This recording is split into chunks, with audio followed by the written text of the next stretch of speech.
안녕하십니까. 애동학과 문영자 강쌤입니다.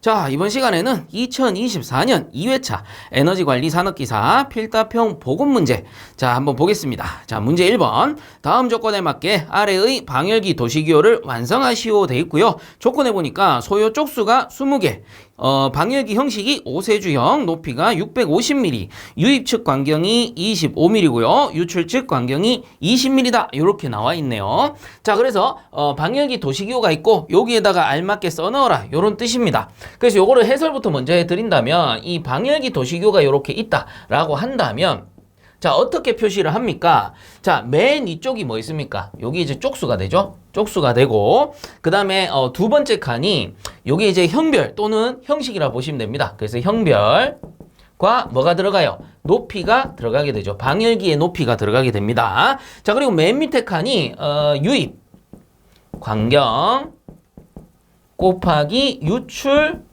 광경이 들어가면 되겠죠. 자, 이런 식으로 표시한다 라고 배웠습니다. 그러면 여기에다가 조건을 그대로 넣게 된다면, 우선은 쪽수 20개입니다. 그래서 쪽수가 매니에, 요게 쪽수가 20쪽이다, 요 뜻이 되는 거고, 그 다음에 5세주형이라고 했기 때문에 우리가 세주형이면 그냥 이 아라비아 숫자 5로 적으시면 되죠.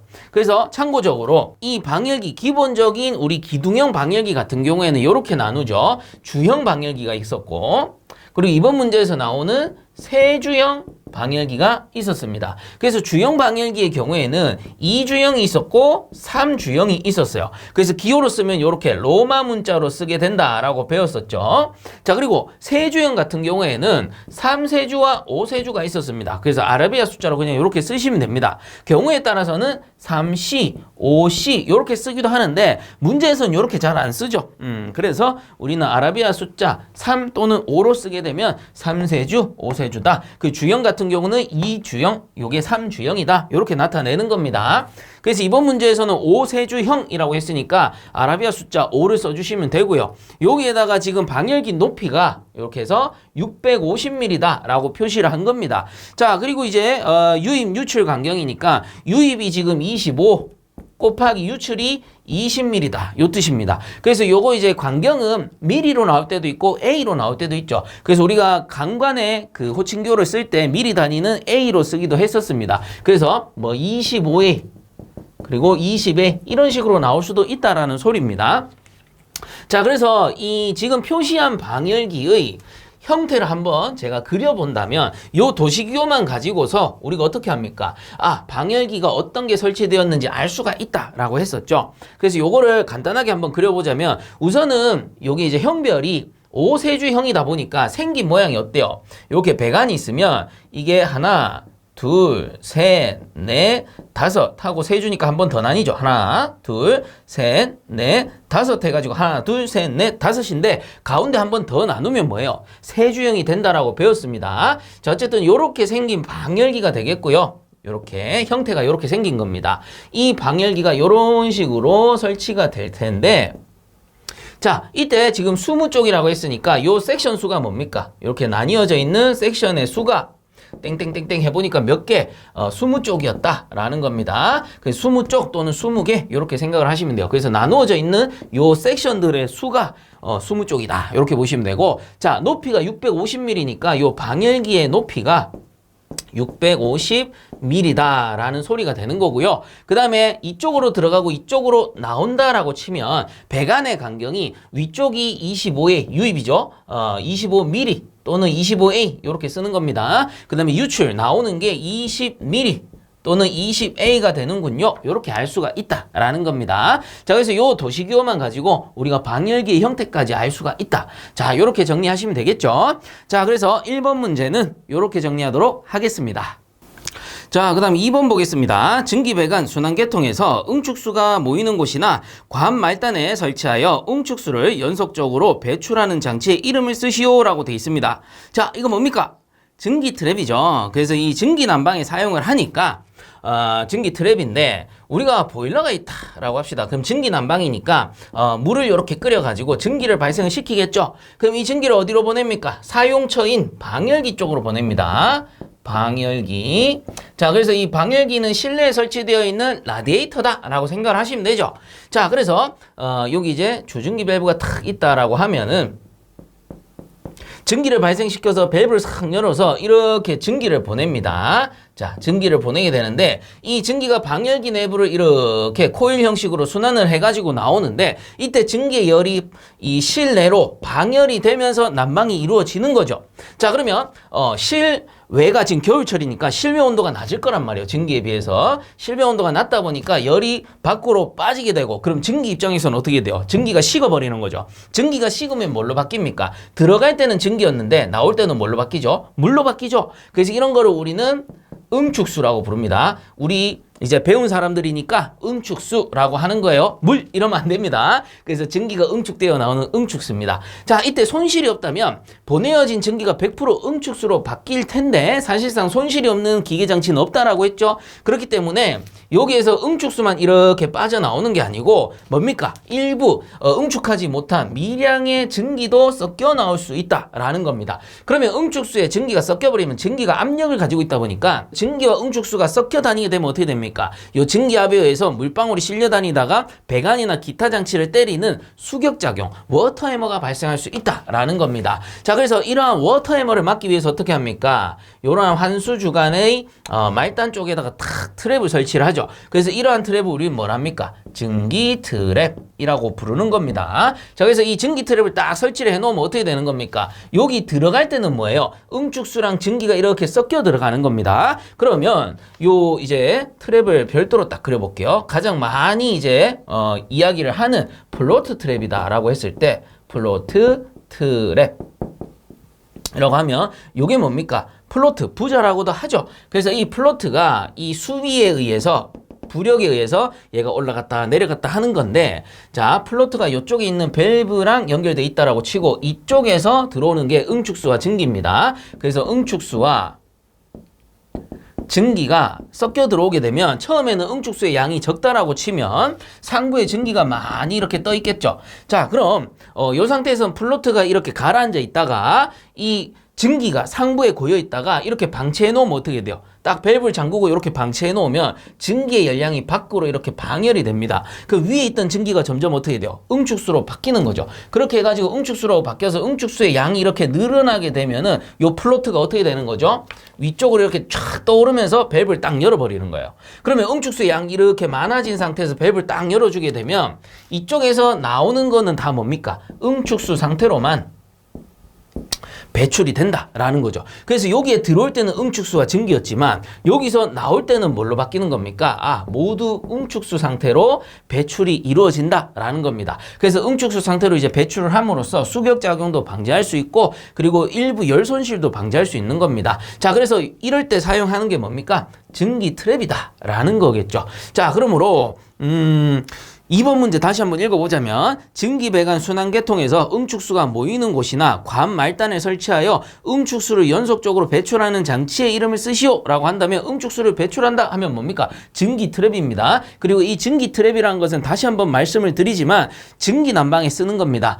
왜냐? 온수 난방 같은 경우에는 온수만 가득 차 있으면은 증기가 발생될 일이 없죠. 그렇기 때문에 증기 트랩 쓸 일 없는 겁니다. 증기랑 응축수가 섞였을 때 발생하는 문제를 제거하는 거기 때문에 당연히 증기가 발생하는 증기 난방에만 쓴다라는 거 꼭 알아두시기 바랍니다. 자, 그러므로 2번 문제의 답은 증기 트랩이 되겠습니다. 자, 그 다음 3번 문제. 지역난방에 대하여 설명하시오 라고 되어 있습니다.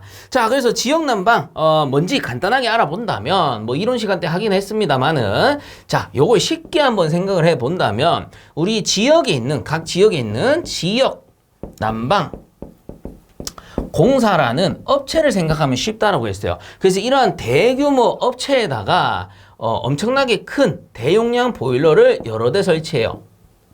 자, 그리고 보일러뿐만 아니고 대규모 폐열 회수 장치,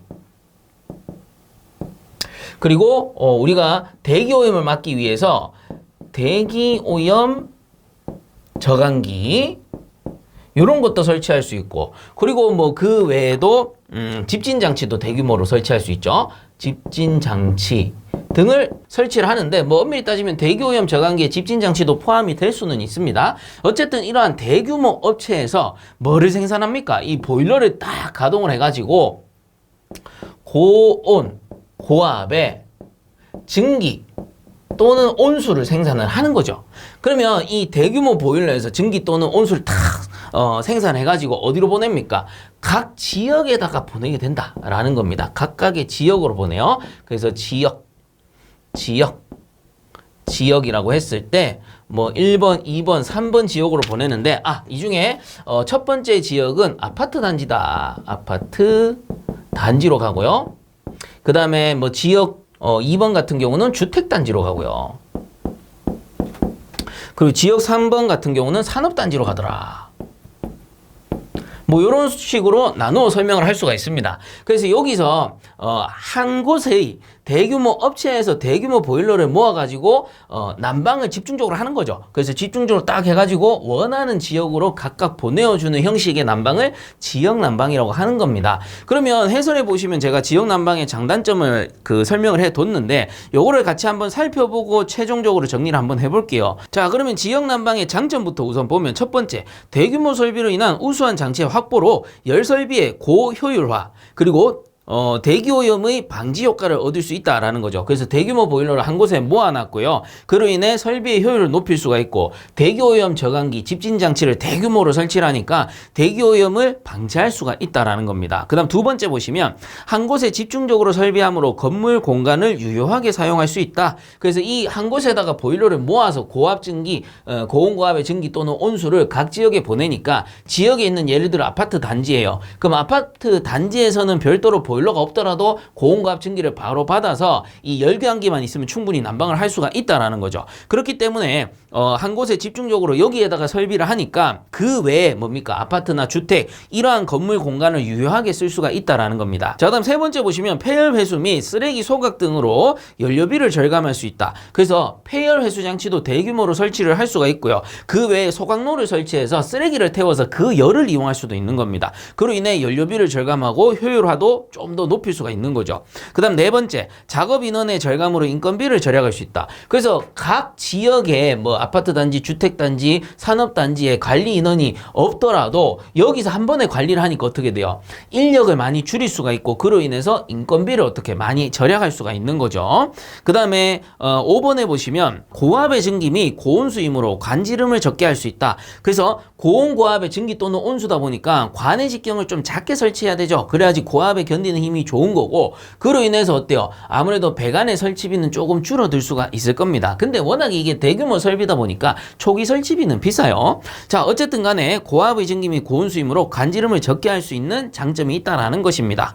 자, 그 다음 단점을 한번 보게 되면 앞에서도 설명했듯이 첫 번째, 시설비가 많이 듭니다. 그래서 초기 설치비가 많이 들어요. 대규모 설비를 한 번에 넣어야 되다 보니까 초기 공사 설치비는 상당히 많이 드는 편이고요. 대신에 사용료는 좀 줄일 수가 있겠죠. 설치하고 나서 이거 사용할 때는 이건 뭡니까? 한 곳에서 집중적으로 고온고압 증기를 발생해서 각 지역에 보내다 보니까 예를 들어 제가 저희 집 주택 하나입니다. 주택 하나에서 보일러 하나를 뗀다. 그럼 내가 혼자서 쓸 때의 유류비보다 이 고온고압 증기를 한 번에 단지로 보내버리면 아파트 단지다. 그러면 아파트 단지에서 수백 명, 수천 명이 한 번에 쓰게 되면 어떻게 됩니까? 일종의 공동구매가 되는 거죠. 그러다 보니까 사용료를 많이 줄일 수가 있어요. 그래서 지역 난방 쓰는 경우에는 우리가 난방비가 좀 저렴하다라고 말들을 많이 하시죠. 그러한 효과가 있다라는 겁니다. 자, 그다음 두 번째 보니까 설비가 길어지므로 배관의 열 손실이 크다. 그래서 지역으로 보내는 배관의 길이가 길다 보니까 이 배관을 보낼 때의 방열 손실이 어쩔 수 없이 커지는 수밖에 없죠. 배관을 통해서 손실되는 열량이 있을 수밖에 없습니다. 그 다음 세 번째, 고압의 증기, 고온의 온수를 사용하므로 취급에 어려움이 따른다. 요 정도 이제 이해를 하고 쭉 보시면 되고요. 그러면 이러한 장단점을 포괄적으로 정리를 해가지고 지역 난방에 대해서 설명을 한번 해본다면 자, 답에 나와 있죠. 대규모 열 공급 시설에서 고압의 증기 및 고온수를 생산하여 일정 지역을 대상으로 집단 공급하는 난방 방식을 말한다. 자, 요렇게 정리를 해주시면 된다라는 겁니다. 자, 그래서 3번 문제 요렇게 정리하도록 하겠습니다. 자, 그 다음 4번 보겠습니다. 다음 온수 보일러의 구조도를 보고 각 번호에 알맞은 배관 이름을 쓰시오. 자, 구조도를 간단하게 한번 그려보겠습니다. 여기에 보일러가 딱 설치가 되어 있네요. 이 보일러의 종류는 온수 보일러고요. 그리고 배관이 어떻게 연결되어 있냐? 자, 밑에 이렇게 하나 연결되어 있고, 그 다음 위쪽으로 하나 이렇게 연결되어 있습니다. 화살표를 그려보니 아래쪽 배관이 이렇게 들어오는 거고, 위쪽 배관이 이렇게 나가는 겁니다. 유체가 나가는 겁니다. 자, 그리고 위쪽에 보니까 탱크가 설치되네요. 이거 뭐라고 적혀 있습니까? 팽창 탱크 가 설치가 됩니다. 그래서 이 팽창 탱크라는 것은 전기 난방에 쓰지 않고 온수 보일러에만 쓴다라고 말씀을 드렸죠. 자, 그래서 이렇게 해가지고 이런 식으로 배관이 연결되는데, 요 배관 다들 아시죠? 팽창 탱크랑 온수 보일러 한수 주간 말단 쪽에 설치한다라고 하면 이거 팽창관입니다. 그래서 팽창 탱크를 한수간 말단 쪽에 설치를 하기 때문에 거기에서 연결해가지고 직접 온수의 최적을 흡수하는 요 배관이 뭡니까? 팽창관입니다. 이 정도는 다들 알고 계셔야 되고, 뭐 어쨌든 쭉 한번 그려보면 이쪽 편으로 또 배관이 하나 나오고요. 여기는 생략돼 있고, 그 다음에 여기에 플로트가 하나 설치가 돼 있네요. 이렇게 돼요. 이렇게 나가네. 그리고 이쪽 편에 또 탱크가 하나 설치가 되는데, 자, 이런 식으로 뭐 탱크가 하나 설치가 됩니다. 그리고 이쪽에 이제 물이 일부 이렇게 담겨 있다라는 뜻으로 그려진 것 같습니다. 그리고 지금 쭉 한번 그려보면 여기 이제 돌출부라 돼 있고, 또 어떤 설명이 있느냐? 뭐 별다른 설명은 없는 것 같습니다. 여기에서 이제 각각의 번호를 한번 적어 본다면, 요게 1번 배관, 요게 2번 배관, 그 다음에 요게 3번 배관, 그 다음에 여기 있네요. 요게 4번 배관, 요렇게 나옵니다. 그러면 온수 보일러기 때문에, 자, 1번은 뭡니까? 온수가 이렇게 되돌아오는 거죠. 되돌아오는 걸 우리는 뭐라고 합니까? 환수라 그래요. 그래서 1번 같은 경우는 환수 주간이라고 보셔야 되고, 되돌아오는 주간입니다. 그 다음에 온수가 이렇게 나가는 배가 뭡니까? 이 온수가 나간다, 물이 나간다라고 하면 뭐라고 부르죠? 송수라 그래요. 송수. 그래서 송수하는 주간입니다. 그래서 2번 배관이 송수 주관이 되겠죠. 만약에 증기가 나가면 뭐겠어요? 송기주관 이렇게 부르겠죠. 아니면 뭐 주증기관 이렇게 부르기도 할 겁니다. 자, 그 다음에 3번 같은 경우는 팽창 탱크에서 요게 이제 수위라면 이 수위보다 높은 위치에 설치된 배관인데, 요거는 뭐예요? 여기서 이제 온수가 이렇게 올라오는데, 온수의 최적이 만약에 팽창을 하게 되면 수위가 어떻게 돼요? 여기 있던 수위가 이렇게 쫙 올라오겠죠. 이때 이 수위가 너무 갑자기 올라와 버리면 일부 물이 어떻게 해요? 넘쳐버리겠죠. 그래서 넘치는 걸 뭐라고 합니까? 오버히트 한다라고 하죠. 그래서 오버히트 했을 때 이거를 빼주는 배관이라고 해서 동그라미 3번 뭡니까? 오버히트. 자, 오버플로우 관이라고 부르는 거죠. 이 오버히트 하는 거를 막아준다라는 겁니다. 자, 만약에 이 배관이 요 온수 보일러랑 연결돼 있으면 이건 뭐겠어요? 이 도피관이라고도 하고 아니면은 저 안전관이라고도 하죠. 그래서 만약에 이게 이렇게 온수 보일러에 연결돼 있다면 그거는 만약에 온수에서 발생된 증기를 도피시키는 도피관 또는 안전관이라고 불러요. 근데 요 오버플로우 같은 경우에는 이 보일러랑 연결돼 있지 않죠. 그냥 생략시킨 겁니다. 잘려 있다라는 거예요. 붙어 있지 않다 이 뜻입니다. 그렇기 때문에 요거는 오버플로우 관으로 보는 게 맞겠고요. 그다음 4번 같은 경우는 앞에서 설명했듯이, 자, 요 배관이 뭡니까? 최적 팽창을 바로 흡수할 수 있는 팽창관입니다. 가장 중요한 배관 중 하나겠죠. 자, 그리고 요 탱크는 뭐겠어요? 당연히 여기 안에 물이 들어있을 겁니다. 물이 들어있고 요 안쪽에 있는 플로트가 올라갔다 내려갔다 하면서 수위를 조절하겠죠. 그 수위를 조절하면서 어떻게 급수까지 행해주는 겁니다. 그래서 요 탱크는 급수 탱크. 요 배관은 뭐가 되겠어요? 플로트랑 연결되어 있는 요 배관은 급수를 행해주는 관이니까 급수관이구나. 요렇게 볼 수 있는 겁니다. 자, 그래서 요 정도로 이제 대략적으로 정리를 해주시면 될 것 같고요. 자, 이렇게 보니까 답은 나왔죠. 1번은 환수주간, 2번은 송수주간, 3번은 오버플로우간, 4번은 팽창관이 되는 겁니다. 자, 그래서 4번 문제 요렇게 정리하도록 하겠습니다. 자, 다음 5번 보겠습니다. 보일러 운전 중 사용되는 가마밸브의 필요성을 두 가지 쓰시오라고 되어 있습니다. 그래서 보일러 운전 중이라고 했으니까 우리 보일러 위주로 설명을 한번 해봅시다. 보일러가 이렇게 탁 설치가 된다면 이 보일러에 물을 끓여가지고 뭘 만듭니까? 증기를 이렇게 발생을 시키겠죠. 그러면 발생된 증기를 사용처로 이렇게 보내게 됩니다. 그럼 여기에 이제 주증기 밸브를 딱 설치를 해가지고 요 주증기 밸브를 열게 되면 이제 고압증기가 쫙 나가는 건데, 실제로 고압증기를 바로 방열기 쪽에 보내는 게 아니고 여기 가운데 감압 밸브라는 걸 설치하죠. 감압 밸브라는 거를 설치합니다. 그리고 이제 사용처인 방열기 쪽으로 보내요. 자, 그러면 처음에 이 증기가 이렇게 공급이 될 때 최초 공급 압력이 예를 들어서 1.5메가파스칼이다 라고 했을 때 1.5라고 적으니까 별로 안 커 보이는데 킬로로 하면 어떻게 돼요? 15kg/제곱센치입니다. 엄청나게 고압이에요. 자, 이게 바로 방열기 쪽으로 들어가 버리게 되면 방열기에 무리가 가겠죠. 그래서 이거를 방지하기 위해서 사용 압력, 사용처의 압력에 알맞게끔 압력을 쫙 내려주는 겁니다. 꽉 잠궈버리면 되겠죠. 그래서 압력을 꽉 내려가지고 대략 한 0.1메가파스칼로 바꿔서 0.1메가파스칼이면 1kg/제곱센치 정도 되는 거니까 사용처에다가 공급을 해준다라는 겁니다. 즉 사용처 압력에 알맞게 감압을 시켜주는 거고요. 그리고 만약에 요 1차 측, 자 요게 1차, 요게 2차 측입니다. 1차 측 압력이 변동을 하게 되면 이게 높아지거나 낮아지게 되면 예를 들어 1.5보다 높아지게 되면 조금 더 잠궈가지고 0.1메가파스칼 유지하고요. 그리고 또 이제 만약에 압력이 떨어져 버리면 1차 측 압력이 떨어져 버리면 살짝 더 열어가지고 0.1메가파스칼로 유지를 시켜줍니다. 즉 2차 측 사용 압력에 맞게끔 압력을 감압시키고 그리고 그 압력이 일정하게 공급되도록 만드는 게 결국은 감압 밸브의 역할이다 라고 설명을 드렸었죠.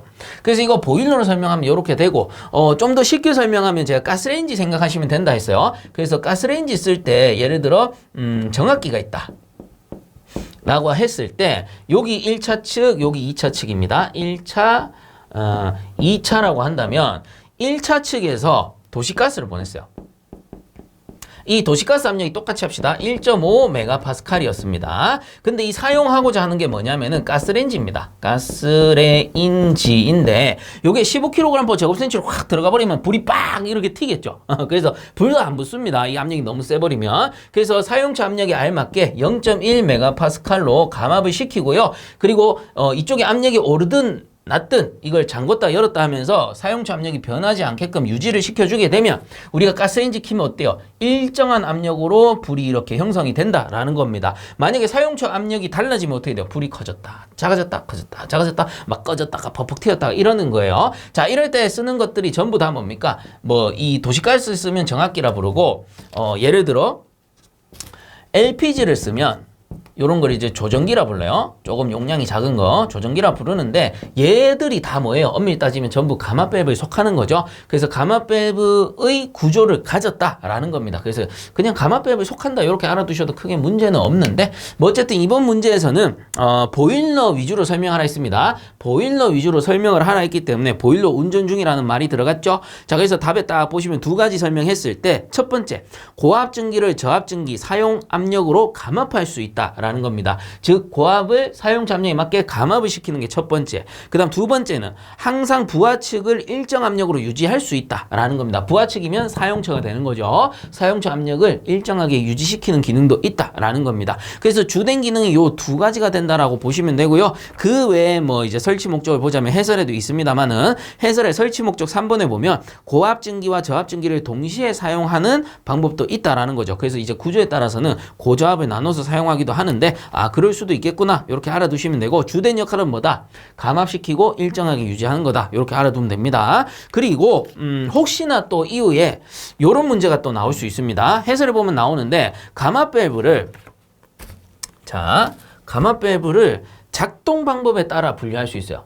작동 방법에 따라서 분류를 하게 되면 마찬가지 감압 밸브 문제입니다. 감압 밸브 문제인데 작동 방법에 따라 분류를 하게 되면 이렇게 나뉩니다. 벨로즈형이 있고요. 벨로즈형 그리고 다이어프램형 피스톤형이 있습니다. 그래서 요것도 같이 알아두시기 바랍니다. 자, 그래서 왜 이것까지 알려드리느냐? 이번 회차를 보고 나면서 제가 많이 느꼈던 거는 제보에 따르면 이번 회차 복원하면서 저도 느꼈지만 과거에 에너지 관리 기능사 필답형이 있었어요. 요즘에는 이제 적산으로 바뀌어서 없는데 과거에 제가 원고가 있을 거 아닙니까? 지금은 단종됐지만 제가 과거에 이 책을 썼었으니까 그 필답형 원고에서 대부분 문제를 찾았습니다. 그래서 지금 문제가 12문제죠. 산업기사면. 이 중에 한 8, 9문제 정도는 과거 기능사 필답형 문제에서 그대로 나왔더라고요. 제보를 받아보니. 그래서 가마밸브 문제도 있었습니다. 그걸 제가 그대로 갖고 와서 정리를 한 거고, 그리고 가마밸브 문제가 이 필요성 2가지뿐만 아니고요. 요 문제도 아주 잘 나왔었습니다. 과거 에너지 관리 기능사 필답형을 봤을 때. 그래서 가마밸브 작동 방법에 따른 분류라 해서 벨로즈형, 다이어프램형, 피스톤형 요게 또 과거에 많이 나왔었기 때문에 앞으로도 혹시나 나오지 않을까 해서 제가 알려드리는 거니까 같이 정리를 좀 해주시면 좋을 것 같습니다. 자, 어쨌든 5번 문제는 이렇게 정리하겠습니다. 가마밸브의 필요성 2가지 하면은 고압증기를 저압증기로 감압할 수 있고요. 항상 부하측을 일정 압력으로 유지할 수 있다라는 겁니다. 자, 그래서 5번 문제 이렇게 정리하도록 하겠습니다. 자, 그 다음 6번 보겠습니다. 보일러 연소장치에서 고체 연료의 연소 방식 3가지와 연소 공기의 공급 방식에 따른 기체 연료 연소 방식 2가지를 각각 쓰시오라고 되어 있습니다. 자, 그래서 정리를 해보면 가번에 딱 보니까 고체 연료 연소 방식 했을 때 3가지 뭡니까? 이것도 마찬가지 과거에 에너지 관리 기능사 필답형에서 나왔던 문제인데, 자, 화격자 연소 방식, 미분탄 연소 방식, 그리고 유동층 연소 방식이 있다라는 겁니다. 그래서 고체 연료 연소 방식 기억을 해주세요. 화격자, 미분탄, 유동층입니다. 자, 이때 화격자라는 거는 우리가 캠핑 같은 데 가보면 바베큐 할 때 어떻게 합니까? 그릴이란 게 있죠. 자, 그래서 이렇게 해가지고 여기 이런 식으로 걸리는 부분이 있고 여기 공기가 들어오는 구멍이 있습니다. 그럼 여기에다 어떻게 해요? 연탄이라든가 이런 연탄이라든가 아니면 번개탄 넣는 거죠. 연탄, 번개탄 요런 거 넣어가지고 불 붙입니다. 이렇게 불 쫙 붙여요. 그럼 밑에 구멍에서 공기가 쫙 들어오면서 연소가 이루어지죠? 그럼 위에다가 어떻게 합니까? 우리가 이렇게 그릴 깔아가지고, 이런 식으로 그릴 깔아가지고, 고기 쫙 얹어가지고, 구워 먹는 겁니다. 자, 이때 이러한 연탄, 번개탄을 넣어서 연소시킬 수 있는 장치를 통상적으로 화격자라 그래요. 실제로 이렇게 똑같이 생기진 않았을 겁니다. 보일러형 화격자는 또 따로 있어요. 근데 구조는 똑같습니다. 이런 식으로 뭐 석탄 같은 게 올라가 있고 공기실이 있고요. 그 다음에 이제 연소될 수 있게끔 만들어 놓은 이런 거를 화격자라고 합니다. 자, 그래서 고체 연료 첫 번째 연소 방식은 화격자 연소 방식이 되고, 그 다음 미분탄은 뭐겠어요? 요 탄을, 석탄을 잘게 뽀개면 이게 뭐가 됩니까? 미분탄이 되죠. 미분탄. 그래서 미분탄으로 만들어서 연소하는 방식입니다. 미분탄은 뭐예요? 입자가 워낙에 작아지기 때문에 거의 고체 연료라기보다는 기체 연료와 비슷하게, 물론 이제 기체 연료만큼의 효율은 없죠. 근데 고체 연료를 태웠을 때보다는 이 효율이 훨씬 더 올라갈 수가 있는 겁니다. 미분탄, 이 고운 입자로 만드는 거죠. 자, 그래서 미분탄 연소 방식이 있었고, 그 다음에 유동층 연소 방식이라는 게 있는데, 유동층 연소 방식은 이 미분탄과 화격자를 조금 섞어 놓은 형태다라고 보시면 됩니다. 자, 그래서 요러한 연소실 구조가 있다라고 했을 때, 자, 요러한 연소실 구조가 있습니다. 자, 그럼 여기에 분산판이라는 게 있어요. 자, 요게 분산판. 구멍이 뽕뽕뽕 뚫려 있는 판입니다. 그리고 여기 위에다가 어떠한 물질을 넣는데, 이 물질이 보통 보면 규사라든가 아니면은 석탄회입니다. 석탄회. 자, 그 상태에서 어떻게 하느냐 하면 밑에서 공기를 쫙 뿌려요. 공기를 쫙 뿌립니다. 그럼 어떻게 되냐면 이 규사나 석탄회가 이게 처음에는 이렇게 모여 있다가 공기를 쫙 뿜어버리면 어떻게 돼요? 이것들이 쫙 흩어지겠죠? 그래서 흩어지면서 이 높이가 어떻게 되느냐 하면은 쫙 올라가 버려요. 높이가 쫙 올라가게 되고, 그리고 이렇게 넓게 분포하게 됩니다. 즉, 이 상태는 뭐예요? 공기를 쫙 집어넣은 상태입니다. 그 상태에서 위에다가 석탄이라든가 연료를 집어넣어가지고, 고체 연료를 집어넣어가지고 연소를 시키게 되면, 이렇게 연소를 시키게 되면은 요런 거를 유동층 연소 방식이라 그래요. 그래서 내부에 있는 물질을 유동시키는 거죠. 유동시켜서 얘들이 이렇게 쫙 분산되었을 때 석탄을 여기 위에 얹는 겁니다. 석탄을 여기 위에 얹으면은 요 밑에 애들이 뭐가 되는 거예요? 화격자 역할을 하는 거죠. 그리고 요 탄들이 이렇게 분산되면서 열 전도율이 높아진다라는 겁니다. 자, 그래서 요렇게 연소시키는 거를 요 안쪽에 있는 물질을 유동시킨다라고 해서 유동층 연소 방식 이렇게 부른다라고 알아두시면 됩니다. 자, 그다음에 또 한 가지 뭘 물어봤느냐?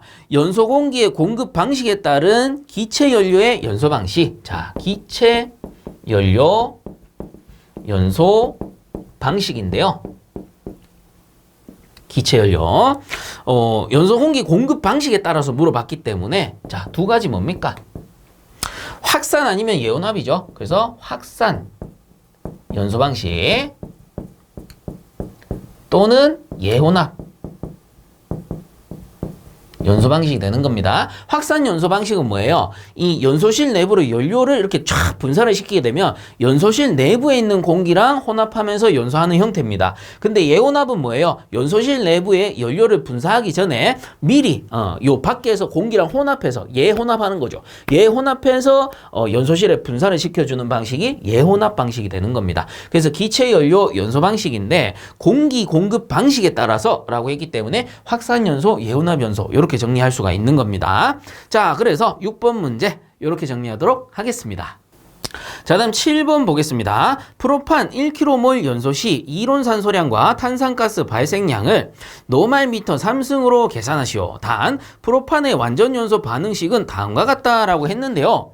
자, 이거 완전 반응식 안 주더라도 여러분들 알고 계셔야 됩니다. 그래서 모르겠다 하면은 기본적으로 프로판 가스의 기호 정도는 알고 계셔야 되죠. 그래서 프로판 하면은 C3H8입니다. 어떻게 외우라고 했어요? 프로8 숫자 8이죠. 프로8로 외우시면 된다라고 했습니다. 그리고 헷갈릴 수 있는 게 부탄. 부탄은 어떻게? C4H10입니다.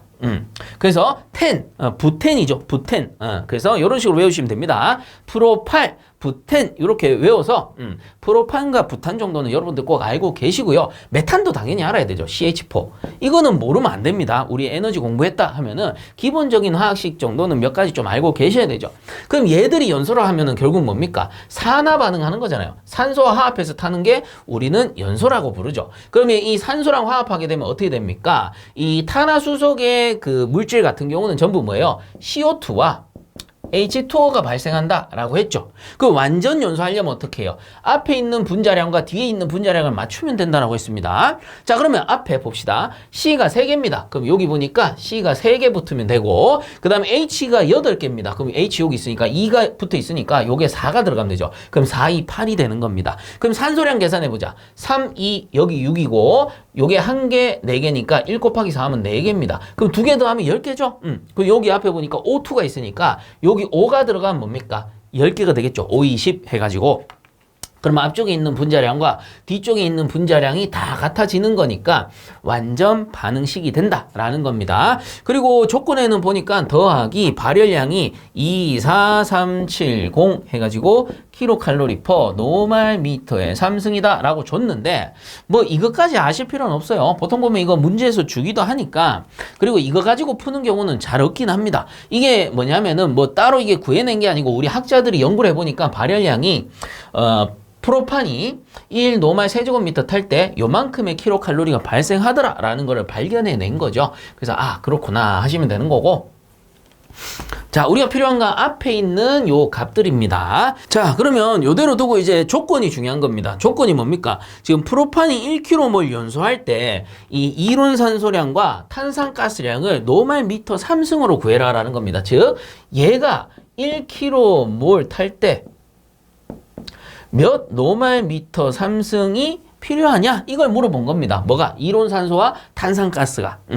자, 근데 중요한 거는 우리가 이거 단위를 아보가드로의 법칙에 의해서 모든 가스는 표준 상태 STP 상태에서는 1몰당 22.4 리터의 체적을 가진다라고 했었죠. 그래서 1몰당 22.4 리터의 체적을 가지는 겁니다. 그러면 킬로몰로 바꾸면 어떻게 된다 했어요? 1km몰일 때 최적이 그냥 미터 삼승으로 바뀌면 돼요. 22.4 노말 미터 삼승으로 바뀌면 됩니다. 왜 그럽니까? 1미터 삼승은 1000 리터와 같은 거죠. 자, 여기서 노말이라는 것은 표준 상태를 나타내는 겁니다. 즉, 표준 상태 STP 노말 상태에서는 이러한 값들을 가진다라는 겁니다. 그래서 몰에서 1000을 나누면 킬로몰이 되고, 그 22.4 리터에서 1000을 나누면 22.4 노말 미터 삼승이 되는 거니까 결국은 몰일 때는 리터 쓰시면 되고 킬로몰이면 미터 삼승 쓰시면 된다라는 겁니다. 요것만 알면 이 문제는 풀기가 너무나 쉬워요. 자, 그래서 요걸 가지고 정리를 한번 해보면 지금 위에 완전 반응식을 딱 보니까 이 프로판이 지금 얼마 타는 겁니까? 엄밀히 따지면 1km몰 타는 겁니다. 킬로몰로 그냥 바로 보는 겁니다. 미터 삼성으로 구할 거니까. 그래서 1 생략돼 있으니까 1km몰 타고 있는 거잖아요. 그러면 이 상태에서 산소는 5km몰 지금 타는 거죠. 그러니까 이론 산소는 어떻게 구해요? 5km몰 지금 타고 있으니까 5km몰 타고 있으니까 요거를 뭘로 바꿔요? 노말 미터 삼승으로 바꾸면 되죠. 그럼 1km몰은 22.4 노말 미터 삼승과 같은 거니까 5km몰 타니까 곱하기 22.4 하게 되면 뭘로 바뀌어요? 노말 미터 삼승으로 바뀌는 겁니다. 자, 그래서 이렇게 딱 구해보니까 112 노말 미터 삼승이 되는 겁니다. 그래서 그 과정을 알고 계시면 되죠. 그래서 요 관계를 알고 계시면 된다라는 겁니다. 즉 이번 문제에서는 어차피 지금 프로판이 1km몰 지금 연소하고 있는 거잖아요. 그러니까 1km몰 연소하고 있으니까 이때 산소는 5km몰 연소하는구나. 그러면 이거를 노말 미터 삼승으로 바꿔보자. 그러면 22.4 곱하면은 노말 미터 삼승 되는 겁니다. 이론 산소 구했죠. 그럼 탄산가스 너무 쉽죠? 이걸 아니까. 탄산가스 1km몰 탈 때 탄산가스 이산화탄소는 지금 3km몰 발생하네. 그래서 3km몰에 곱하기 22.4 하게 되면 얼마 나옵니까? 67.2 노말 미터의 삼승이 된다라는 겁니다. 그래서 이게 뭐예요? 계산 과정에 지금 나와 있는 거예요. 물론 이거 단위는 생략하시면 됩니다. 킬로몰까지 쓰실 필요 없어요. 숫자만 적어주시면 되고 답에다가만 이 노말 미터 삼승을 붙여주시면 됩니다. 자, 그래서 답을 적게 된다면 이론 산소는 요거 이제 계산 과정 적어주시고 답란에다가 112 노말 미터 삼승 적어주시면 되고 탄산가스는 3 곱하기 22.4는 67.2 노말 미터 삼승 계산 과정 적어주시고 답란에다가 한 번 더 67.2 노말 미터 삼승 이렇게 적어주시면 됩니다. 이거 단위 앞에 거는 안 써도 되는 겁니다. 숫자만 적으셔도 돼요. 계산 과정에서는. 그리고 이제 좀 헷갈려들 하시는 게 뭐였느냐 하면 프로판이 1km몰일 때 노말 미터 삼승으로 구하시오 라고 할 수도 있고 이렇게 볼 수도 있습니다. 프로판이 1 노말 미터 삼승 탈 때 노말 미터 삼승으로 구하시오 라고 물어볼 수도 있는 거죠. 그러면 이제 수식이 좀 바뀝니다. 어떻게 되는 거냐 하면 자, 제가 파란색으로 계산해 볼게요. 지금 프로판이 1km몰 타는 겁니다. 그러면 노말 미터 삼승으로 바꾸려고 하면 프로판이 지금 1km몰 탈 때 곱하기 22.4 해야 이게 노말 미터 삼승이 되죠. 그래서 프로판이 지금 1km몰 탄다라는 거는 최적으로 바꾸면 22.4 미터 삼승 타고 있는 겁니다. 그래서 통상 우리가 1은 요거 생략하죠. 어차피 곱해지는 거니까. 그래서 얘가 프로판입니다. 자, 이때 이론 산소량 계산해 봅시다. 이론 산소량은 5km몰 타니까 5 곱하기 22.4 하면은 노말 미터 삼승 되는 거죠. 자, 그러면 구하고자 하는 게 만약에 프로판이 22.4 노말 미터 삼승이 아니고 1 노말 미터 삼승 탄다라고 하면 요게 1 노말 미터 삼승을 넣으시고 요때 이론 산소량을 계산하는 겁니다. 그래서 노말 미터 삼승 탈 때 노말 미터 삼승 구하시오 하면 요런 비례식을 세우셔야 돼요. 그럼 요렇게 곱하고 요렇게 곱해지니까 자, O2를 계산하면 O2랑 곱해지는 게 내려가면 되죠. 22.4에다가 분해 5 곱하기 22.4 곱하기 1이 되니까 요거 생략되고 뭐가 나와요? 5 노말 미터의 삼승이 나오는 겁니다. 자, 그러면 여기 이제 이론 산소였다면 탄산가스도 똑같이 한번 구해볼게요. 탄산가스도 프로판이 지금 1km몰이니까 22.4 노말 미터 삼승 연소하는 거죠. 이때 탄산가스는 3이니까 곱하기 22.4는 자, 1 뭐요? 프로판 1 노말 미터 삼승 탈 때 노말 미터 삼승 탈 때는 CO2량이 어떻게 됩니까? 하면은 요렇게 곱하고 요렇게 곱하니까 자, CO2는 CO2랑 곱해지는 거 내려간다 했습니다. 22.4 분의 3 곱하기 22.4 곱하기 1이 되니 이렇게 날아가니까 뭐예요? 3 노말미터 3승이 된다라는 겁니다. 그래서 어떻게 물어보느냐에 따라서 계산하는 과정이 좀 바뀔 수 있습니다. 그 이번 문제 같은 경우에는 프로판이 1km몰 탈 때 산소나 탄산가스가 노말미터 3승으로 얼마만큼 필요하냐 이걸 물어본 겁니다. 그렇기 때문에 그냥 바로 이렇게 곱해준 거고 요 밑에서는 프로판이 1노말미터 3승 탈 때 구하는 공식이다 라고 보시면 되죠. 어쨌든 이번 문제에서는 위의 가정으로 여러분들이 유도해서 풀어주시면 되는 겁니다. 자, 그러므로 7번 문제 이렇게 정리하도록 하겠습니다. 자, 다음 8번 보겠습니다. 보일러 증발량이 1300kg/h이고 상당 증발량이 1500kg/h일 때 사용 연료가 150kg/h이고 비중이 0.8이라면 상당 증발 배수는 몇 kg/kg인가 이렇게 물어봤습니다. 그래서 조건 정리 한번 해보면 보일러 증발량 요걸 G라고 쓸게요. G가 1300kg/h가 되고 그 다음에 상당 증발량 GE가 1500kg/h가 되고 그리고 사용 연료량 GF가 150kg/h가 되고 비중을 줬네요. 비중 S가 0.8이다. 이렇게 줬습니다. 그럼 구하고자 하는 것은 상당 증발 배수입니다. 그럼 우리가 증발 배수에 대한 개념을 알아야 돼요. 자, 이 증발 배수라는 것은 이렇게 보시면 됩니다. 해설에도 나와 있는데 사용 연료량 분의 실제 증발량입니다. 실제 증발량이라 그래요.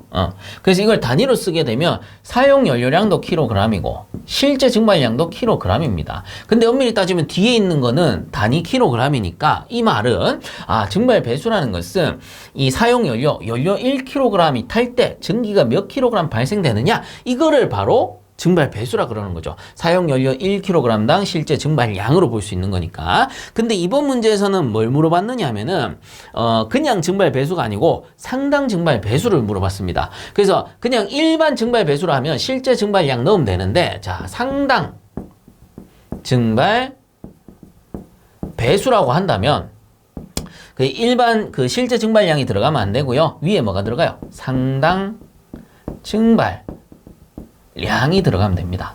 그럼 밑에는 똑같아요. 사용 연료량. 참고적으로 이 상당 증발 배수를 다른 말로 환산 증발 배수라고도 하죠. 왜? 상당 증발량을 다른 말로 환산 증발량이라고도 하는 거니까 둘 다 알아두시면 됩니다. 그 단위는 똑같아요. kg/kg이 됩니다. 연료 1kg이 탈 때 상당 증발량이 몇 kg 발생하느냐? 그러면 상당 증발 배수입니다. 어렵지 않죠? 그래서 이걸 기호로 적어보면 그냥 일반 증발 배수는 이 연료 사용량이 GF일 때 실제 증발량 G가 올라가면 되고요. 상당 증발 배수 같은 경우에는 연료 사용량 GF일 때 올라가는 게 상당 증발량 G가 올라가면 된다라는 겁니다. 그럼 이번 문제에서는 묻는 게 뭡니까? 상당 증발 배수를 물어봤으니까 요 공식을 풀면 되죠. 밑에 있는 공식. 그래서 그대로 넣겠습니다. GF가 150이고요. 분의 상당 증발량이 1500입니다. 1500. 단위는 어떻게 됩니까? kg/h, kg/h로 들어가요. 그럼 사실상 이 증발 배수 또는 상당 증발 배수는 단위 없이 쓰는 겁니다. 단위 없이 그냥 비율로 쓰는 건데 통상적으로는 뭘로 쓰느냐? 우리가 의미를 넣기 위해서 kg/kg으로 씁니다. 환산해가지고 이거 지우지 않고요. 그냥 kg/kg으로 써요. 그래야지 연료 1kg 탈 때 증발 배수가 얼마다 이렇게 알 수가 있으니까 의미를 알기 위해서 kg/kg으로 통상 씁니다. 그리고 문제에서도 물어보기를 kg/kg으로 물어봤죠. 그러면 뭐 kg/h, kg/h로 들어가지만 최종적으로 kg/kg으로 적어주시면 됩니다. 자, 그래서 이렇게 계산해 보면 10kg/kg이 되겠지요. 그래서 문제에서 만약에 상당 증발 배수 kg/kg으로 얼마입니까? 이렇게 단위까지 물어본다면 정확히 단위까지 써주시고요. 만약에 단위를 물어보지 않았다. 그러면 안 써주셔도 되는데 이왕이면 알고 있다면 kg/kg으로 써주시면 좋을 것 같습니다. 자, 어쨌든 계산 과정에다가 이렇게 작성해 주시고 답란에다가 10kg/kg 이렇게 상당 증발 배수 정리해 주시면 됩니다. 자, 8번 문제 이렇게 정리하도록 하겠습니다. 자, 그 다음 9번 보겠습니다. 배관의 치수 기법에 대한 설명이다. 알맞은 표시 기호를 쓰시오라고 돼 있습니다. 자, 그래서 1번에 딱 보니까 지름이 다른 관의 높이를 나타낼 때 적용되며 관 외경의 아랫면까지를 기준으로 표시한다. 그럼 뭐요? 바텀이죠. 바텀 오브 파이프라고 해서 BOP가 됩니다. 그 다음 2번에 포장된 지표면을 기준으로 배관 장치의 높이를 표시한다. 그라운드 레벨 해가지고 GL이 됩니다. 그 다음 3번에 1층의 바닥면을 기준으로 하여 높이를 표시한다. 그래서 1층 또는 각 층의 바닥면을 기준으로 하여 이렇게 나올 거예요. 그러면 플로우 레벨이라고 해서 FL 이렇게 보시면 되겠습니다. 자, 그래서 요거를 총체적으로 정리를 한번 해보자면 통상적으로 이 높이 표시를 할 때는 배관의 높이 표시를 할 때는 지역 해수면 높이를 기준으로 표시하는 경우도 있고요. 우리 배관 설비 쪽에서는 대부분 뭡니까? 건축물 안에 여러 개의 배관이 설치가 된다라고 했죠. 이런 식으로 여러 개의 배관이 설치가 된다면 그 중에 하나를 기준으로 잡자라는 겁니다. 그 중에 하나를 그것도 이제 관의 센터를 기준으로 좀 잡자 이겁니다. 그래서 관의 기준을 센터로 잡을 때 우리가 EL을 뭐랍니까? 관의 중심으로부터 기준을 잡는다. 그래서 엘리베이션 레벨 이렇게 부르는 거죠. 그러면 제가 높이 표시를 한번 해본다면 요 관의 중심이 지금 엘리베이션 레벨 기준선이라고 한다면 여기에서 한번 내려보겠습니다. 이렇게 내렸을 때 한 500mm 정도 내렸어요. 500mm 정도 내려가지고 요 높이를 표시할 겁니다. 그러면 요 센터선이 EL이라고 했을 때 자 EL로부터 요 배관 뭡니까? 요 배관으로 쳤을 때 배관의 윗면이죠. 자, 배관의 윗면 TOP까지 탑 오브 파이프죠. 몇 미리 내려갑니까? 내려간 마이너스죠. 마이너스 500mm 내려가 있다. 요렇게 표시하는 겁니다. 자, 그 다음 반대로 요 기준선으로부터 위로 올라갔습니다. 그럼 요 배관의 아랫면이죠. 요 배관의 아랫면을 표시를 할 겁니다. 마찬가지 500이라고 합시다. 500mm 위쪽에 있는 겁니다. 그럼 요거는 표시해 본다면 자, EL로부터 위쪽에 있는 파이프의 아랫면까지죠. 그러면 BOP 바텀 오브 파이프죠. 까지 뭡니까? 올라가 있으니까 더하기 500mm 이렇게 표시한다 라고 했었죠. 자, 그래서 바텀 오브 파이프, 탑 오브 파이프 잘 기억을 해주세요. 바텀 오브 파이프는 배관의 아랫면, 탑 오브 파이프는 배관의 윗면, 그 다음에 EL이라는 것은 관의 중심이다. 이렇게 떼놓고 본다면 이런 의미를 가지는 겁니다. 그 외에도 뭐 그라운드 레벨, 포장된 지표면 기준, 그 다음에 각층 바닥 또는 1층 바닥이라 해서 플로우 레벨, FL 이렇게 표시한다 라는 거. 자, 잘 기억을 해주시면 좋을 것 같습니다. 자, 그러므로 9번 문제는 이렇게 정리하도록 하겠습니다. 자, 그 다음 10번 문제. 아래 설명에 알맞은 장치의 명칭을 보기에서 골라 쓰시오라고 되어 있습니다. 그래서 보기에 보니까 스팀 헤더, 스팀 트랩, 증기 추결기, 기수 분리기, 비수 방지관 이렇게 나와 있습니다. 그러면 이제 동그라미 1번부터 5번까지 차근차근 한번 읽어보면서 찾아볼게요. 자, 동그라미 1번에 딱 보니까 고압 수간 보일러에 자, 우선은 수간 보일러에 쓰는 겁니다. 수간 보일러에 쓰는 거고 기수 드럼에 부착하여 송수관을 통하여 상승하는 증기 중에 혼입된 수분을 분리한다. 자, 증기 중에 수분을 분리한다. 그럼 뭐예요? 기체에서 수를 분리하는 거죠. 그래서 기수 분리기가 됩니다. 그리고 헷갈리시면 안 됩니다. 수간 보일러에 설치해서 증기와 수를 분리하면은 기수 분리가 되고요. 참고적으로 원통 보일러에 설치해서 증기에서 수를 분리하게 되면은 그거는 비수 방지관이라고 했죠. 그래서 동그라미 1번은 이 수간 보일러이기 때문에 기수 분리기 이렇게 작성을 해 주시고요. 그다음 동그라미 2번에 바로 나오죠. 둥근 보일러 이거 뭡니까? 원통 보일러입니다. 그래서 이 둥근 보일러 원통 보일러 동 내부의 증기 치출구에 부착하여 송기 시 비수 발생을 막고 캐리오버 현상을 방지하기 위한 다수의 구멍이 많이 뚫린 횡관을 설치하는 것. 그래서 캐리오버 현상 뭡니까? 증기와 물이 섞여 나가는 현상을 캐리오버 현상이라 하잖아요. 그러면 증기와 수를 분리해 줘야 되겠죠. 그리고 횡관, 관 형태로 생겼대요. 그럼 원통 보일러에 설치하는 증기와 수를 분리하는 장치는 뭐겠어요? 비수 방지관이 되는 겁니다. 그래서 1번과 2번을 같이 보시는 게 좋아요. 두 개를 확실히 구분을 해가지고. 그래서 수간 보일러에 쓴다 하면은 기수 분리이고 원통 보일러에 쓴다 하면은 비수 방지관이 돼야 되는 거예요. 둘 다 역할은 뭡니까? 증기에서 수분을 제거하는 거죠. 자, 그 다음에 동그라미 3번 주증기 밸브에서 나온 증기를 잠시 저장한 후 각 소요처에 증기를 조절하여 보내주는 설비는 이라고 했습니다. 그래서 보일러가 이렇게 있다라고 했을 때 여기에 어떤 장치가 있는데 증기가 발생되면 이렇게 잠깐 저장을 했다가 각 층으로 이렇게 어떻게 해요? 증기를 보내어주는 장치가 있었습니다. 그래서 일종의 분배기의 역할을 한다라고 해서 이게 뭐 있습니까? 증기 헤더라고 했었죠. 그래서 보기에서는 증기 헤더라고 주지 않았고 뭐라고 줬습니까? 스팀 헤더라고 준 겁니다. 그럼 증기 헤더나 스팀 헤더나 같은 거죠. 영어로 하면 스팀이니까. 그래서 동그라미 3번은 스팀 헤더. 그 다음 동그라미 4번에 여분의 발생 증기를 일시 저장하는 기구이며 잉여분의 저축한 증기를 과부하 시에 방출하여 증기의 부족량을 보충하는 기구는 자 여분의 발생 증기를 저장합니다. 그럼 뭐예요? 증기를 축적하는 거죠. 그래서 증기 축역입니다. 그리고 피크 부하 시에 그 증기를 다시 사용할 수 있는 겁니다. 그래서 동그라미 4번은 증기 축열기. 그 다음 동그라미 5번에 증기계통이나 증기관, 방열기 등에서 고인 응축수를 연속 자동으로 외부로 배출시키는 기구는 이거 2번 문제에서 나왔죠. 응축수를 연속적으로 배출시킨다 하면 뭐였습니까? 증기 트랩이 되는 겁니다. 자, 그래서 정리를 하자면 동그라미 1번은 기수분리기.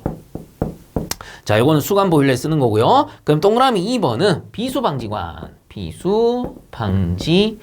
원통 보일러에 쓰는 겁니다. 그럼 동그라미 3번 스팀 헤더가 되겠고, 그 다음 동그라미 4번 증기 축열기가 되겠습니다.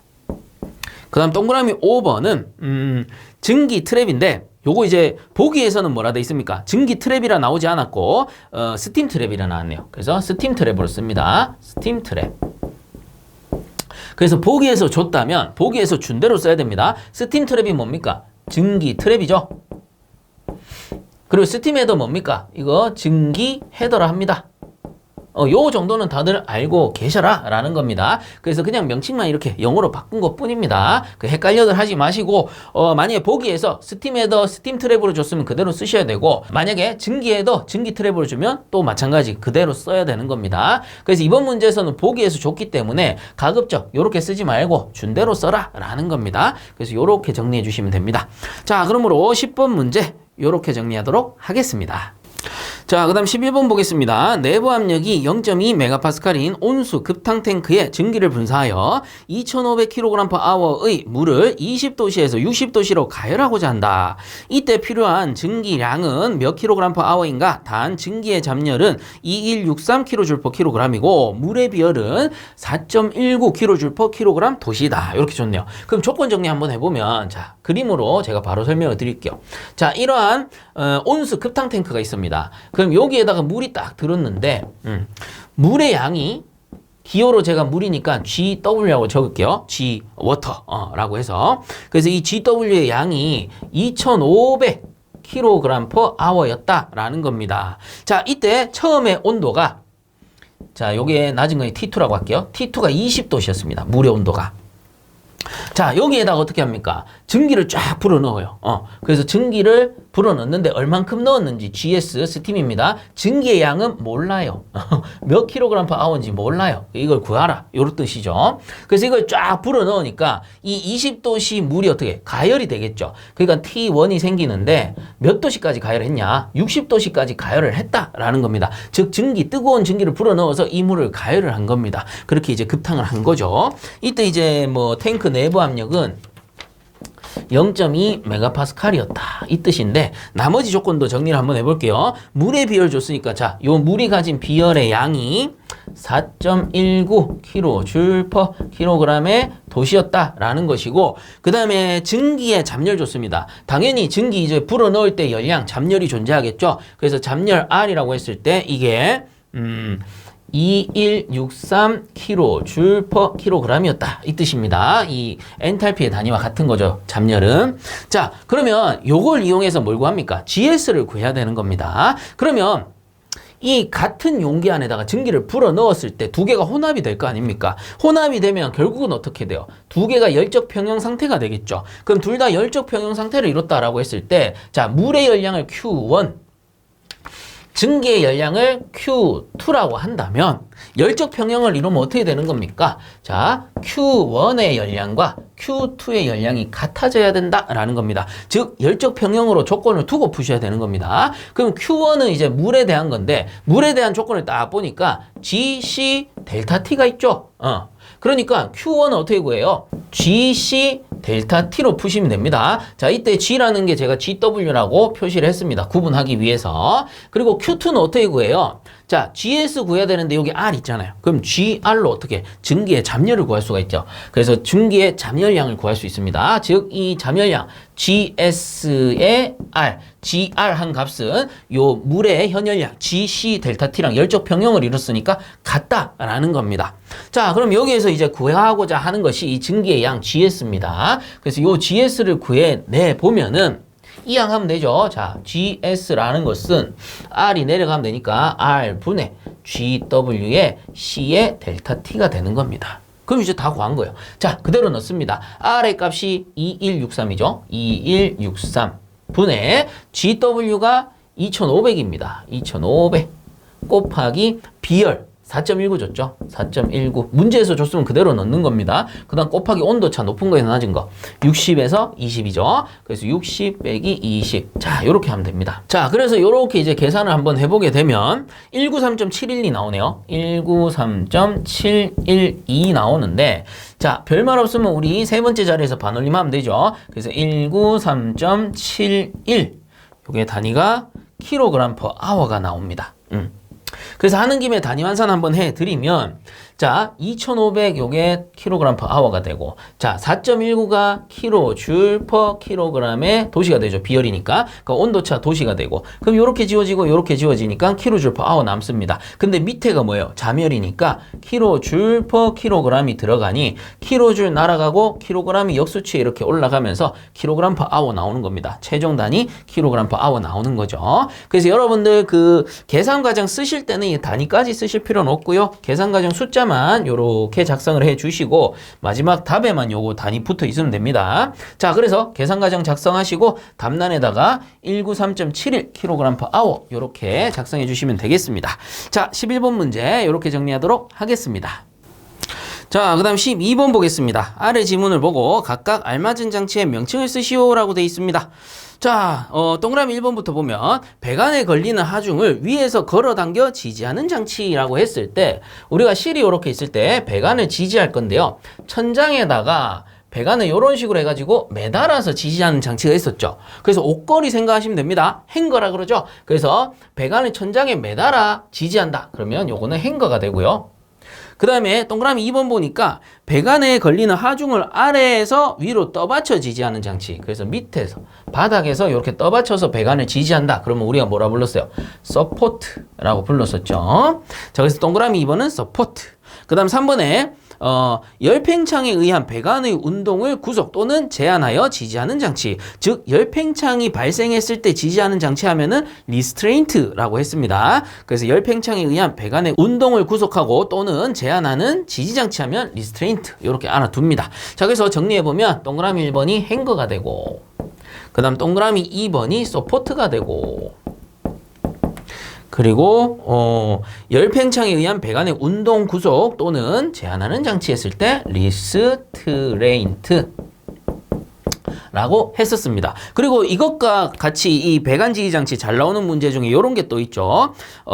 충격이나 진동을 흡수한다. 그럼 뭐예요? 브레이스라고 했습니다. 그래서 이것도 해설해 보시면 동그라미 4번에 펌프, 압축기 등에서 발생하는 진동, 서징, 수격작용, 지진 등에 의한 진동 충격을 흡수하는 배관 지지 장치는 했을 때 브레이스가 된다라는 거죠. 그래서 진동 충격을 흡수한다. 일종의 완충기 역할을 한다. 그럼 브레이스까지 같이 알아두셔야 됩니다. 그래서 행거, 서포트, 리스트레인트 거기에 하나 추가하면 브레이스까지 이렇게 알아두시기 바랍니다. 자, 그래서 12번 문제 이렇게 정리하도록 하겠습니다. 자, 이렇게 해서 이번 회차도 마무리하도록 하고요. 다시 한번 제보해주신 우리 회원분들께 감사 인사드립니다. 자, 끝까지 포기하지 마시고 좋은 결과들 얻으시기 바랍니다. 수고들 많이 하셨습니다.